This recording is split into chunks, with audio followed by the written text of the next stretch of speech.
Conjugate का concept आपको याद है? कॉन्जुगेट का कॉन्सेप्ट, ठीक है, राइट, भूलेंगे नहीं बच्चों, क्योंकि एसिड और बेस हमेशा कॉन्जुगेट में एग्जिस्ट करते हैं। किसमें एग्जिस्ट करते हैं? कॉन्जुगेट में, ठीक है। हाँ, अब ध्यान से देखिए, मैं क्वेश्चन देखता हूँ। हाँ देखिए, H3PO4 है, क्या है? H3PO4 है। तब ये जब डिसोसिएट हुआ तो हमें मिला H2PO4 माइनस, क्या मिला? और H प्लस मिला। तो मुझे बताइए ये कैसे बिहेव कर रहा होगा? ये एसिड की बेस, ये एसिड की बेस, ये कैसे बिहेव कर रहा होगा? एसिड की तरह। तो ये क्या हो जाएगा बच्चों? ये क्या हो जाएगा? ये क्या हो जाएगा? ये कॉन्जुगेट बेस हो जाएगा, करेक्ट, बिल्कुल। और क्या है, इस पे अभी 2 एसिडिक हाइड्रोजन और हैं, तो ये क्या करेगा? और अगर ये रिलीज करता है तो हमें मिलता है H3PO4 माइनस 2। तब ये कैसे बिहेव करेगा? एसिड की तरह, और ये बन जाएगा कॉन्जुगेट बेस की तरह। एक H प्लस और रिलीज हो गया, और इस पे एक और एसिडिक हाइड्रोजन है, तो इसने लिख दिया PO4 3 माइनस, और एक और निकल गया, तो ये फिर से एसिड की तरह बिहेव किया। तो ये क्या बन गया बताइए? ये क्या बन गया? कॉन्जुगेट बेस हो गया। तो अगर आप देखिए बच्चों, जो इंटरमीडिएट वाले हैं, ये जो इंटरमीडिएट है, ये कैसे स्पीसीज हुए? ये जो इंटरमीडिएट वाले कैसे हुए? एम्फोप्रोटिक या एम्फोटेरिक, वेरी गुड। और पहला वाला क्या हुआ? पहला वाला क्या हुआ? एसिड। और लास्ट वाला क्या होगा? बेस। लास्ट वाला क्या होगा? बेस, ठीक है, राइट। तो इंटरमीडिएट वाला हमेशा ही क्या होगा? कॉन्जुगेट, वो क्या होगा? एम्फोटेरिक, ठीक है। जैसे फॉर एग्जांपल हम बात करते हैं H3PO3, तो इसने जब एक H दिया, अच्छा, तो अब मुझे ये बता सकते हैं इसके एम्फोप्रोटी कितने स्पीसीज मिलेंगे? इसके एम्फोप्रोटी कितने मिलेंगे? बताइए, देखते हैं क्वेश्चन कौन आंसर करता है। 2 मिलेंगे, कितने? 3 2। एम्फोप्रोटी पूछ रहा हूं, कितना मिलेगा? 2। क्या मिलेगा? एक H2PO3 माइनस 2, और एक और मिला HPO3 माइनस, सॉरी, माइनस 1, और ठीक है, राइट, माइनस 2, ठीक है, राइट। और एक और रिलीज हुआ, तो सॉरी, ये PO3 था, PO3 माइनस 3, ठीक है, राइट। क्या ये हमने यहाँ पे सही लिखा है? क्या ये हमने यहाँ पे सही किया है? क्या ये मैंने यहाँ पे सही लिखा है? आई हैव रिटन राइट और रॉन्ग बच्चों? क्या मैंने यहाँ पे सही लिखा है, राइट या रॉन्ग? आंसर इज रॉन्ग बच्चों।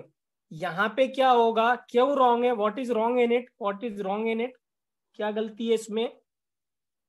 हाँ, एक्सीलेंट बच्चों, जिसने भी आंसर दिया, इस पे सिर्फ 2 ही एसिडिक हाइड्रोजन है। क्या है?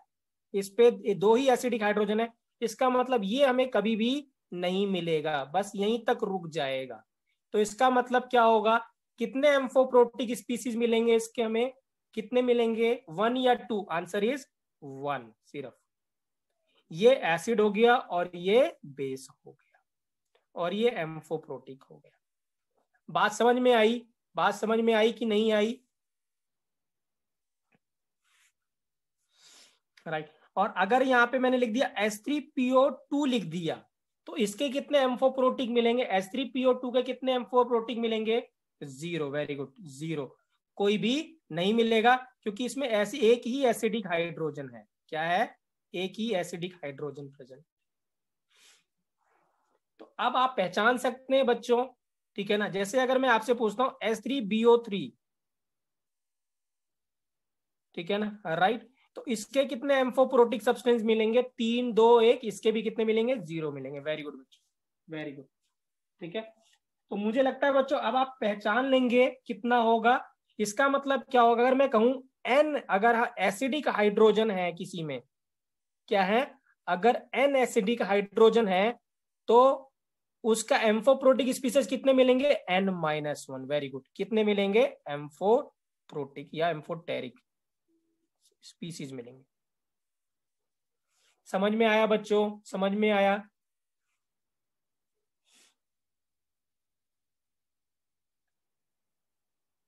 क्लियर है बेटा? राइट, ठीक है।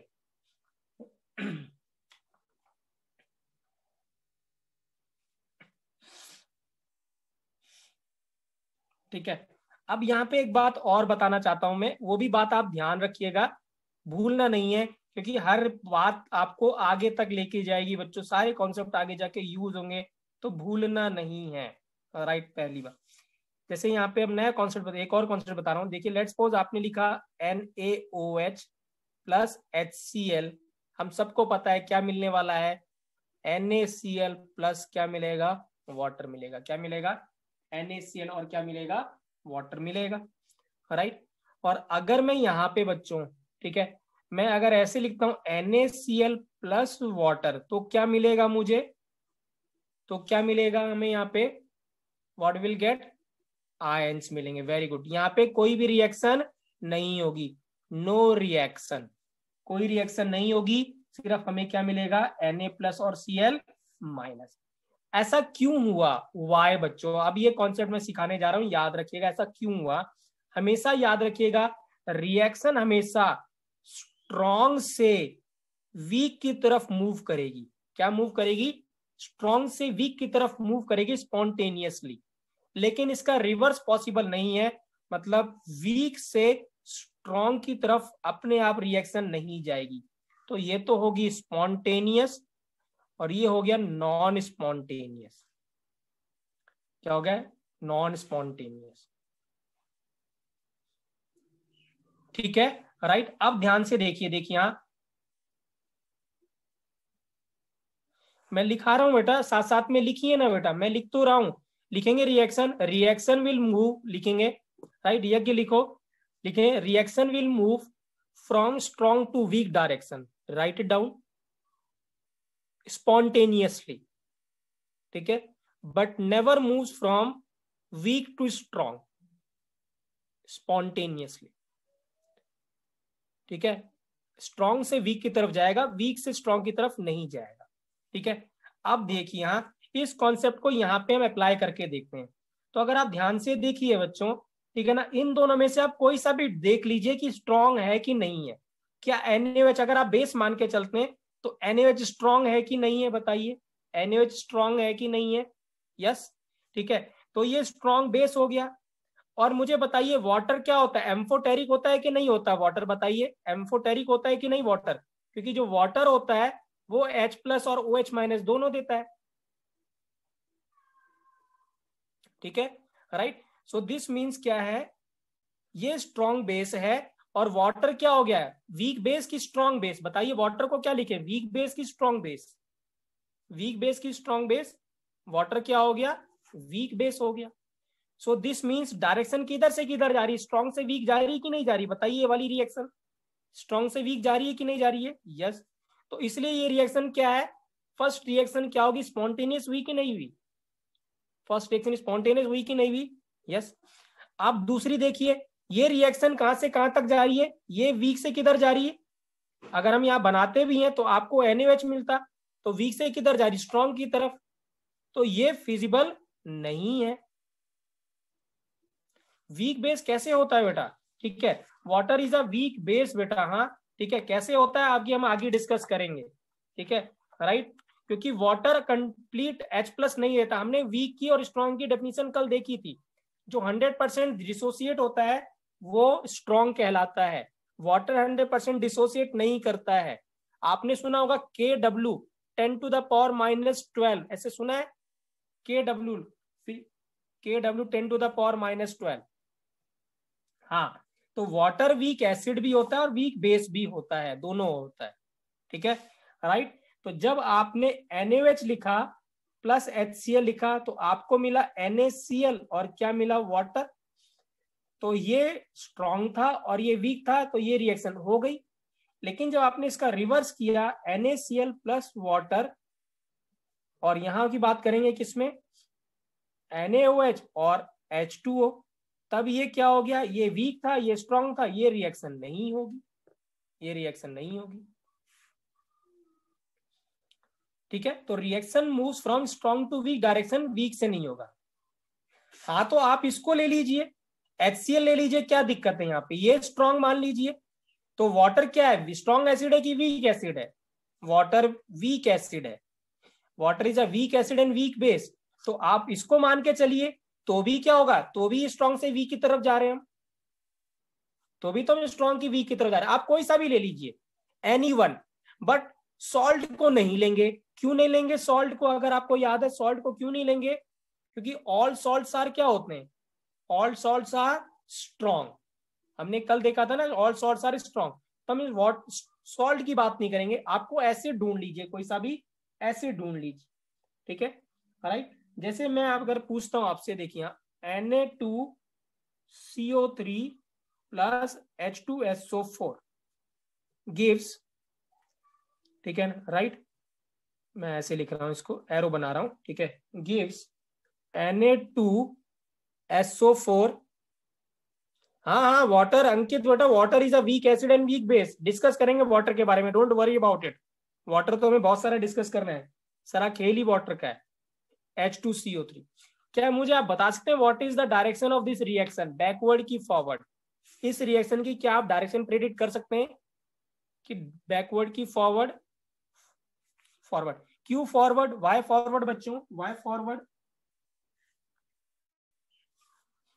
वाई फॉरवर्ड बच्चों? स्ट्रॉन्ग से वीक, ये क्या था, स्ट्रॉन्ग एसिड था और ये वीक एसिड है, तो स्ट्रॉन्ग है, तो ये डायरेक्शन फॉरवर्ड जाएगी, बैकवर्ड मूव नहीं करेगी बेटा। ये कॉन्सेप्ट क्लियर है अभी आपको? अभी क्लियर है बेटा, अभी क्लियर है, राइट। एक बात और यहाँ पे मैं बताना चाहता हूं, याद रखेंगे, जब आपने देखिए HCl था, तो HCl क्या हुआ, देखिए Cl माइनस और H प्लस हुआ, राइट। अब ध्यान से देखिए, यहाँ पे बहुत इंपॉर्टेंट कॉन्सेप्ट बता रहा हूं, ध्यान से समझिएगा। ये HCl है और इसने दे दिया, मुझे बताइए ये पहले यहाँ पे स्टेबल था कि यहाँ जाके स्टेबल हुआ, बताइए। ये पहले रिएक्टेंट में HCl स्टेबल था कि इधर जाके स्टेबल है, प्रोडक्ट में जाके स्टेबल हुआ? पहले में स्टेबल है, रिएक्टेंट में, क्योंकि क्योंकि यहाँ पे ये आयंस है, नेगेटिव चार्ज आ गया, ये अनस्टेबल हो गया प्रोडक्ट में। तो मुझे बताइए कोई क्यों स्टेबल से अनस्टेबल होना चाहेगा, बताइए कोई क्यों स्टेबल से अनस्टेबल होना चाहेगा, है ना। हम तो हमेशा बात करते हैं थर्मोडायनेमिक्स की कि हमेशा किधर रिएक्शन जाती है, स्टेबिलिटी की तरफ जाती है, लेकिन ये रिएक्टेंट स्टेबल, रिएक्टेंट कहाँ गया, राइट। अब ध्यान से देखिए, इसका मतलब क्या होगा, अगर ये स्टेबल नहीं होगा, अब ध्यान से देखिए, बहुत इंपॉर्टेंट बात बता रहा हूं मैं, ठीक है ना। इसका मतलब क्या, अगर ये टूट रहा है 100% ये टूट रहा है, तो ये स्टेबल हो रहा होगा, है ना। कोई तो इसको स्टेबल कर रहा होगा कि नहीं कर रहा होगा।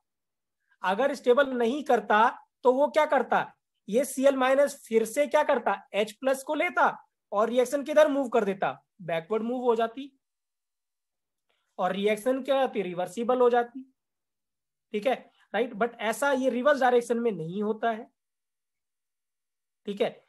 तो याद रखेंगे, ये कोई ना कोई तो इसको स्टेबल कर रहा होगा, अदरवाइज ये स्टेबल नहीं होगा, तो ये H प्लस आयन को एक्सेप्ट करता और वापस HCl मिल जाता हमें। तो अब मुझे ये बताइए, ठीक है ना, कि इसको Cl माइनस को स्टेबल कैसे करें, या कैसे हो रहा होगा ये स्टेबल?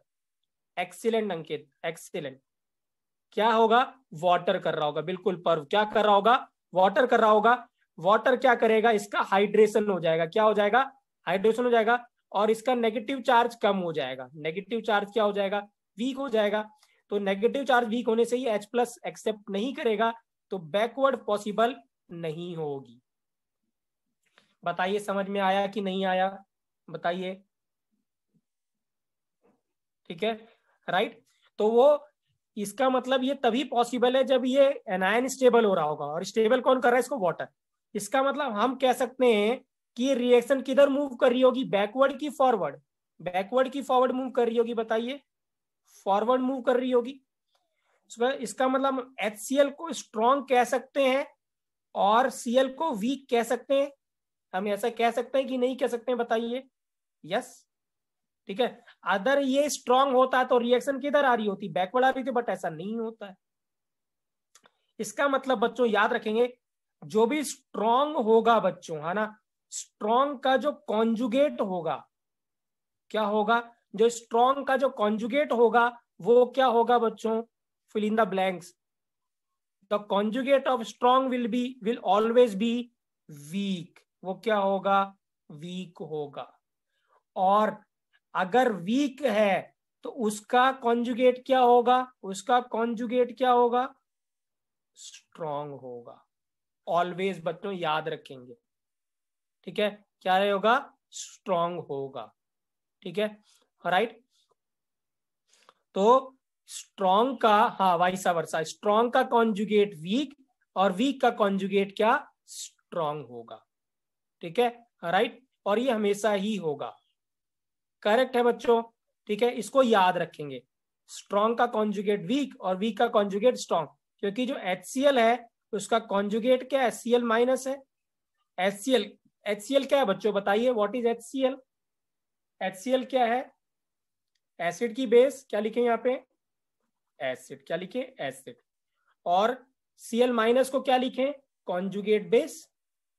तो ये क्या हो गया, स्ट्रॉन्ग एसिड, और ये क्या हो गया, वीक बेस हो गया, स्ट्रॉन्ग एसिड और वीक कॉन्जुगेट बेस। बिल्कुल बेटा, ये कॉन्सेप्ट क्लियर है कि नहीं क्लियर है बेटा, ये कॉन्सेप्ट क्लियर है कि नहीं क्लियर है, ये सब बाद में यूज होंगे बच्चों, हाँ ठीक है, ये सब हमारे आगे आगे यूज होने वाले हैं, ठीक है, right. So these are two theories बच्चों, जो हमने टू थ्योरीज फिनिश करी है, राइट, ठीक है। एक और थ्योरी है जो नेक्स्ट थ्योरी है, थर्ड थ्योरी है लुईस थ्योरी। क्या है, लुईस थ्योरी, ठीक है। जो ये लुईस थ्योरी है बच्चों, ये जो है, राइट, जो लुईस थ्योरी है बच्चों, लुईस थ्योरी जो इंपॉर्टेंट है वो है, हाँ बेटा अभी क्लियर हो जाएगा बेटा, डोंट वरी अबाउट, अभी क्लियर हो जाएगा, अभी क्लियर हो रहा है बेटा, ठीक है, right, now it is clear बेटा, अभी क्लियर है, राइट, ठीक है। तो बताइए लुईस क्या कहता है, लुईस डेफिनेशन क्या कहती है, लुईस क्या कहती है, ठीक है। लुईस क्या कहता है, लुईस क्या कहती है, देखिए, हाँ लुईस क्यों आया, हाँ लुईस थ्योरी क्यों आई, बताइए, हाँ लुईस थ्योरी क्यों आई, क्योंकि जैसे हमने बोला था ब्रोंस्टेड थ्योरी इसलिए आई थी क्योंकि अमोनिया को आर्हेनियस थ्योरी डिटरमाइन नहीं कर रही थी कि वो क्यों एसिड है, सॉरी वो क्यों बेस है, राइट। सिमिलरली जब लुईस ने, हमने क्या देखा, जब हमने CO2 को पानी में डाला, when we have added CO2 in water, तब पीएच क्या होगी, डिक्रीज कर गई। सो दिस मीन्स जो CO2 है वो कैसे बिहेव कर रहा होगा, the CO2 will be acting as an, कैसे कर रहा होगा, एसिड की तरह, कैसे बिहेव कर रहा होगा, एसिड की तरह बिहेव कर रहा होगा। लेकिन क्या CO2 यहाँ पे क्या ये जस्टिफाई करता है कि ये आर्हेनियस बेस है, आंसर इज नो। क्या ये जस्टिफाई करता है कि ये ब्रोंस्टेड बेस है, आंसर इज नो। क्योंकि दोनों डेफिनेशन से ये नहीं है पता चलेगा कि ये क्यों एसिड है, ठीक है, राइट। तो ये जो इसको बताने के लिए कि Y CO2 is an acid, एक नई थ्योरी आई, दैट इज लुईस एसिड। तो लुईस ने क्या कहा, सॉरी लुईस थ्योरी ने क्या कहा, कि जो लोन पेयर, इलेक्ट्रॉन के जो लोन पेयर को एक्सेप्ट करेगा, क्या करेगा, एक्सेप्ट करेगा, वो क्या होगा, एसिड होगा, क्या होगा, वो एसिड होगा। जो लोन पेयर को क्या करेगा, डोनेट करेगा, वो क्या होगा, बेस होगा, वो क्या होगा, बेस होगा। क्लियर है बच्चों। जैसे एमोनिया ने, याद है आपको, H+ डोनेट कर दिया था किसको, लोन पे डोनेट कर दिया था H+ को, सो उसने क्या करा, ये बना था NH4+। तो ammonia is a Lewis base, ये क्या है, लुईस बेस। हाँ BF3 is a Lewis base बेटा, वेरी गुड, ठीक है। AlCl3 is a Lewis base, ये सब क्या है, सॉरी लुईस एसिड है, ये क्या है, लुईस एसिड। BF3 भी लुईस एसिड है, it is accept an electron, ठीक है। तो जिनके पास वेकेंट ऑर्बिटल होता है यूजली वो क्या होते हैं, लुईस एसिड होते हैं, वो क्या होते हैं, लुईस एसिड होते हैं। सो दिस इज CO2, ठीक है, राइट। तो ये थ्योरी हमारे लिए इतनी ज्यादा इंपॉर्टेंट नहीं है इस टॉपिक के लिए, इस चैप्टर के लिए। ये जो थ्योरी इंपॉर्टेंट है ऑर्गेनिक केमिस्ट्री के लिए, किसके लिए इंपॉर्टेंट है, ऑर्गेनिक के लिए इंपॉर्टेंट है, तो उसको ध्यान से देखिएगा। यहाँ पे हमें इसकी ज्यादा जरूरत नहीं है, तो हम इसको ज्यादा डिस्कस नहीं कर रहे हैं बेटा, ठीक है। But definition it should be clear to you. Ammonia is a base बेटा, ammonia is a Bronsted base also and Lewis base also, दोनों है वो, ठीक है, राइट, ठीक है। क्लियर है बेटा, यहाँ तक क्लियर है बच्चों, आप लोगों को यहाँ तक क्लियर है, राइट? Lewis theory, right? तो different theories of acid and base हमने फिनिश किया बेटा, ठीक है, राइट? अब हम क्या डिस्कस कर रहे हैं, ठीक है? All three theories are clear to all of you बेटा, सभी थ्योरीज क्लियर है सभी को, राइट?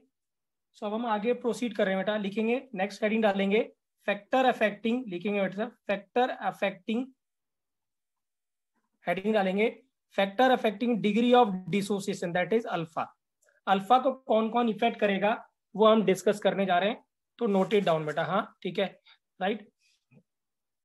तो अब बताइए अल्फा किसके लिए वैलिड होगा, स्ट्रॉन्ग इलेक्ट्रोलाइट के लिए कि वीक इलेक्ट्रोलाइट के लिए, किसके लिए वैलिड होगा बच्चों बताइए? वीक के लिए। किसके लिए वैलिड होगा? वीक के लिए। तो हम वीक के लिए ही ये अल्फा किसके लिए डिफाइन कर रहे हैं? वीक के लिए, तो ये वीक के लिए ही डिफाइंड होगा। सो देखिए यहाँ लेट्स सपोज हमने क्या अलग कोई वीक इलेक्ट्रोलाइट ले ए बी, तो ये जब डिसोसिएट हुआ तो आपको मिला ए प्लस और क्या मिला? B minus. ये आपको एक्वस है, ठीक है, राइट? तो हमें ये एक्वस मिला और ये एक्वस मिला, ठीक है। अब अगर यहाँ पे हम सी लेके चल रहे हैं बच्चों, इस पूरे चैप्टर में हम कंसंट्रेशन लेके चलेंगे, वहां हमने मोल्स लिया था, यहाँ पे हम कंसंट्रेशन लेके चलेंगे। तो मुझे बताइए सी से कितना जाएगा, सी से कितना अल्फा निकलेगा? How many alpha will go from C? याद है मैंने बताया था ए से ए अल्फा, बी से बी अल्फा, सी से क्या बच्चों, याद आया आपको? सी से कितना जाएगा? C alpha. याद है ना, 2 से कितना गया था? 2 अल्फा। 3 से कितना गया था? 3 अल्फा। तो सी से कितना जाएगा? C alpha. याद आया आपको ये चीज? केमिकल इक्विलिब्रियम में डिस्कस किया था हमने, और मैंने बोला भी था ये याद रखना ही हमें आगे जरूरत पड़ेगी बेटा। तो ये अगर सी अल्फा, क्योंकि यहाँ कोफिशिएंट 1 है तो सी अल्फा लिख लिया हमने, तो ये भी कितना बनेगा? सी अल्फा और सी अल्फा बनेगा। और क्योंकि दोनों 1 1 है और डिवाइड भी करेंगे तो भी ये 1 1 रहेगा। आपको शॉर्टकट भी बताया था मैंने, अगर आपको याद है बच्चों, ठीक है, कि कैसे लिखते हैं इसको, राइट? तो इसका अगर हम के इक्विलिब्रियम कांस्टेंट लिखते हैं, के लिखते हैं के I, right? I is for ionization, I is for ionization, I का मतलब क्या है? आयनाइजेशन। तो इसका आयनाइजेशन जो कांस्टेंट है वो क्या होगा? ए प्लस का एक्टिव मास, बी माइनस का active mass upon A B. तो आप मुझे बता सकते हैं कि यहाँ पे जो के आई आएगा वो क्या आएगा? वो न्यूमरेटर में क्या आएगा बच्चों बताइए? न्यूमरेटर में क्या आएगा? न्यूमरेटर में क्या आएगा? Factor affecting degree of dissociation क्या आएगा न्यूमरेटर में? C alpha into C alpha. तो सी स्क्वायर अल्फा स्क्वायर आएगा कि नहीं आएगा बताइए? ये आएगा कि नहीं आएगा? सी स्क्वायर अल्फा स्क्वायर आएगा कि नहीं आएगा, राइट? और नीचे डिनोमिनेटर में क्या आएगा? सी माइनस सी अल्फा आएगा। डिनोमिनेटर में क्या आएगा? सी माइनस सी अल्फा आएगा। क्लियर है? ये क्लियर है? ये क्लियर है? ठीक है, राइट? अब सी कॉमन लेके सी से एक सी कैंसिल कर लेते हैं, तो इसका मतलब हमें क्या मिलेगा यहाँ पे? के आई जो मिला वो मिला C alpha square upon 1 minus alpha मिला, ठीक है, राइट? ठीक है, राइट? और अगर क्या है, अल्फा की वैल्यू बहुत ही छोटी है, if alpha is less than 1, ठीक है, मैं रिपीट कर रहा हूं, सी से कितना जाएगा? सी अल्फा, ये सी अल्फा और सी अल्फा बनेगा, तो ये यहाँ का रखा सी अल्फा, ये हो गया सी स्क्वायर अल्फा स्क्वायर, और ये सी माइनस सी अल्फा हो गया, सी सी कैंसिल हो गया। ये मैंने तरीका भी बताया था आपको कैसे लिखना है अल्फा के टर्म्स में। तो ये क्या होगा? सी अल्फा स्क्वायर अपॉन, अगर अल्फा की वैल्यू लेस देन 1 है तो 1 माइनस अल्फा को हम क्या लिख सकते हैं बच्चों बताइए? 1 माइनस अल्फा को क्या लिख सकते हैं हम यहाँ पे? 1 लिख सकते हैं। सो दिस मीन जो के आई होगा वो क्या हो गया? सी अल्फा स्क्वायर हो गया। तो अल्फा की वैल्यू कितनी होगी? अंडर रूट के आई बाय सी होगी कि नहीं होगी बताइए? के आई बाय सी हुआ कि नहीं हुआ? ठीक है, राइट? लास्ट में क्या है बेटा? देखिए क्या है ये सी स्क्वायर। यहां तक अंकित क्लियर है आपको? इस स्टेप तक क्लियर है आपको? इस स्टेप तक क्लियर है? इस स्टेप तक क्लियर है, राइट? ठीक है, तो यहाँ पे क्या करा? एक सी सी कैंसिल कर दिया हमने, तो ये एक्सप्रेशन आ गया। और अगर अल्फा, इफ, अगर मैं इफ की बात कर रहा हूं, इफ अल्फा इज फैक्टर का नेम बता रहे हैं बेटा, अभी बता रहा हूँ, फैक्टर का नेम अभी आएगा, अभी आएगा फैक्टर का name, don't worry about it. ठीक है, so if alpha is less than 1 तो 1 माइनस अल्फा की वैल्यू क्या होगा, इक्वल टू 1 हो गया। ठीक है, अरे बेटा इसमें समझने में क्या है यार, के आई इज इक्वल टू सी ए, 1 लिख देंगे इसको चंदन की नहीं लिखेंगे, बताइए क्या इसको 1 लिख सकते हैं कि नहीं लिख सकते हैं चंदन?